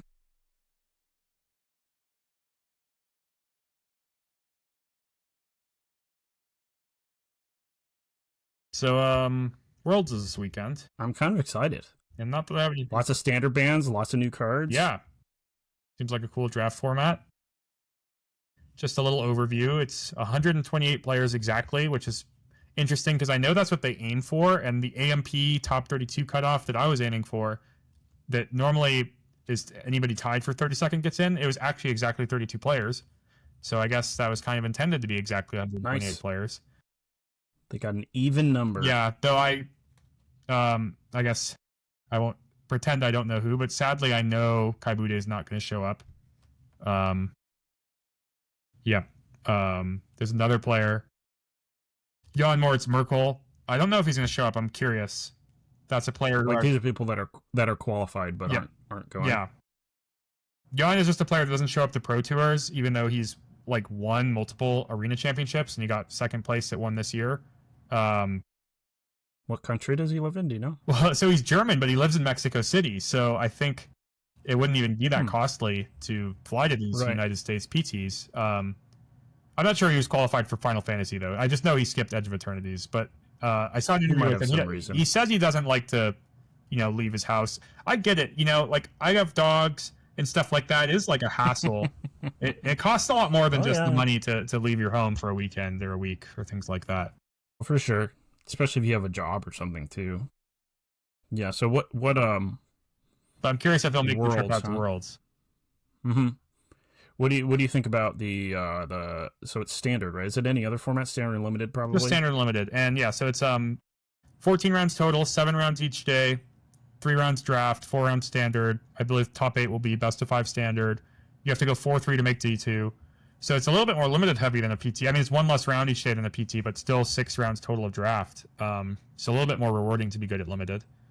Yeah, this format's fun. It's honestly, the format itself, gameplay wise, is nothing special to me other than its tie-in with Avatar, which I really like. The theme and the mechanics are nice, and I think the tie-in itself makes me like it more.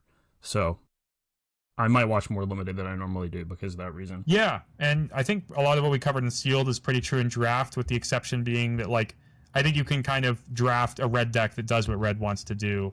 So red will, not that I think it's like, it might still be what I'd call the weakest color in the set, but I don't think it's like an unplayably bad color. It's just, the difference between a sealed pool granting you the magical firebending theme deck, and like Faded Firepower is like an example of a card that like you really want to be on theme with.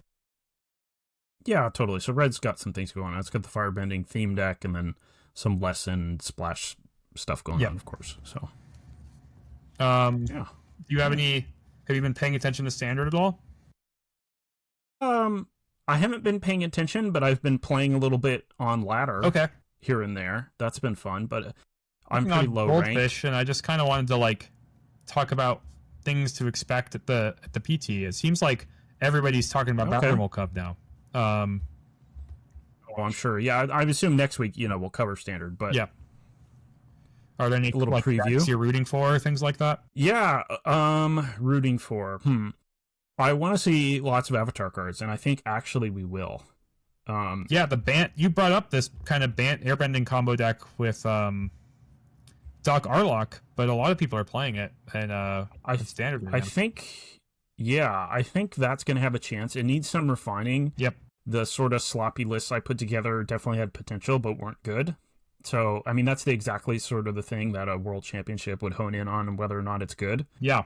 Or a pro tour for that instance, but that sort of event. So I'm excited for that. I think we will see Badgermole Cub. I think that's And I an want to. extremely strong card. I mean, I'm not that surprised. People are kind of going crazy about it. I don't think it's at the end of the day, it's still a mana creature that you can like kill with a small removal spell, but Yeah, but it's fast, right? That's what's scary. it's very fast. It's really punishing if your opponent doesn't kill it, which is always like a game of threat answer in Magic is like, a threat that is kind of like, first of all, it can like sometimes only cost 1, like you play it, you get an additional mana right away, play something else, and then if your opponent doesn't kill it, you just have kind of a game-winning amount of mana often that your opponent can't catch up with, which is kind of it has felt like green has kind of needed some help. Yeah. Maybe this is too much help, but we'll see. It's really good. And then I don't know, like I think Aang has a decent shot of being good. I've liked Wan Shi Tong in blue control. It seems like it fits nicely as a couple, 2 or 3. I've seen people playing it just in that green-blue deck now that they have the Cubs. Instead of Riddlers, or a little bit of both? Yeah, maybe or? a little bit of both, just to kind of. It doesn't seem like I'm consistently seeing it, but just. You do generate a lot of mana. Yeah. With the Cub, it's if it goes unanswered, it's kind of crazy. Yeah, I think that green-blue deck might be the sort of baseline best deck. Yeah, that's what I'm curious like how people are going to approach Worlds, because in my mind it's like Badgermole Cub seems like kind of the thing to beat, and it's like, does just playing, some cheap removal and your own plan work against it? Do you have to go like a full control deck with cheap removal and sweepers? Are the people in Badgermole Cub is in a mirror match, is it best to play removal? Is it best to be all in like the green-blue deck, or the Bant deck or Teamer Otters have combo finishes that, if your opponent isn't playing interaction, might just go over the top of Ouroboros or something, things like that. Yeah. I think the Orboid Bragimal stuff's really good. I think Control's actually in a pretty good spot. The sweepers are good, and Control just has so many different tools now. Like, I'm not even sure which ones you're supposed to play. Yeah, I wonder if they can play That's how much Pyroclasm. stuff they People are have. really pointing at that recently because it answers those Pyroclasm. turns. Just the blue base alone, though, in Control, it's like you have Stock Up, Consult the Stars charts, Meringue River Regent, Yep. Wan Shi Tong, Yep.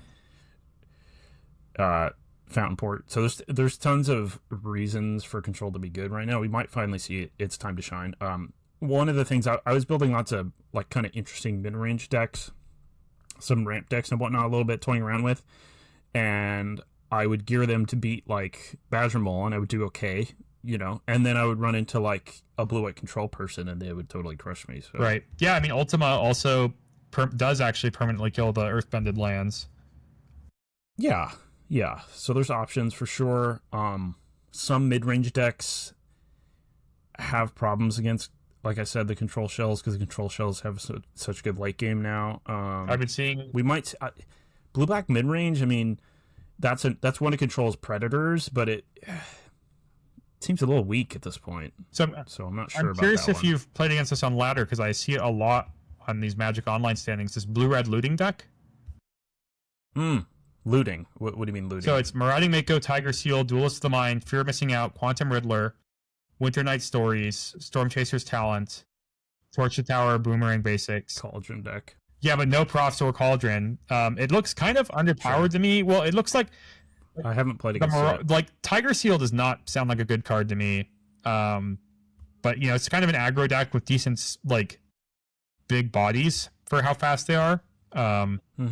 Also, I'm gonna say I called it a little bit. I'm seeing a ton of Boomerang Basics in Standard. Oh, yeah, I was going to bring that up. It's all over. I've been playing against lots of, like, mostly blue-red shells, but honestly, all kinds of colors, where it's just, like, the talent, Storm Chaser's Talent, and Boomerang Basics, and playing against it, it feels like it's real. It's really strong. Yeah, there's another card I didn't think about when I had mentioned it that a lot of these decks are playing, which is the Roaring Furnace and Steaming Sauna, Yeah. which is a card people used to play with This Town Ain't Big Enough, but I felt like it was kind of clunky. So actually, I think Boomerang Basics with that card might be better than This Town was, because like you want to like when you Boomerang Basics your own thing, you like get the card back in your hands. Whereas like if you use This Town Ain't Big Enough, it costs an extra mana, and if you bounce one of your opponent's things, you are down a card in your hand for the damage it dealt, things like that. But like going turn 2 removal spell, turn 3 basics removal spell, like actually sounds pretty good to me. Yeah, and then there was a deck going around that was like blue-black enchantments, where it had Tiny Bones, whatever, the bad Hopeless Nightmare, and it had Fear of Isolation, Nowhere to Run. It had the 3-mana 2/3 flash. When you have an enchantment ETB, you draw a card. And of course, Storm Chaser's Talent. Storm Chaser's Talent is like very, very powerful card. That 1 mana. And the fact that Boomerang Basics is like the perfect card to curve with it, to use late in the game, to get back with it. It's all very good. Yeah, do a little mini loop. Mm-hmm. I've seen some of the Superior Spider-Man decks popping up. I still haven't played against some of them. those. They've now included Analyze the Pollen, which seems like a good pickup because you're such a one-card combo deck to some extent. I think I brought this up before. I'm a believer that deck can easily win games without reanimating the demon and reanimating their whole graveyard. But it's probably hard for them to win if they don't draw the card Superior Spider-Man. Really? Yeah. Okay. Well, it'll be interesting. Yeah. We'll preview on Worlds. I'm definitely going to be watching. And then I believe the week after this, we have a Arena Direct Sealed for Avatar again. Oh, that's the play is that the same weekend as I guess the qualifier weekend? Like, maybe it's like the 12th through 14th. Yeah, that's the qualifier weekend too. Little odd that they're both on the same weekend. I guess keep in mind this weekend you can play best of one on Saturday to try to qualify.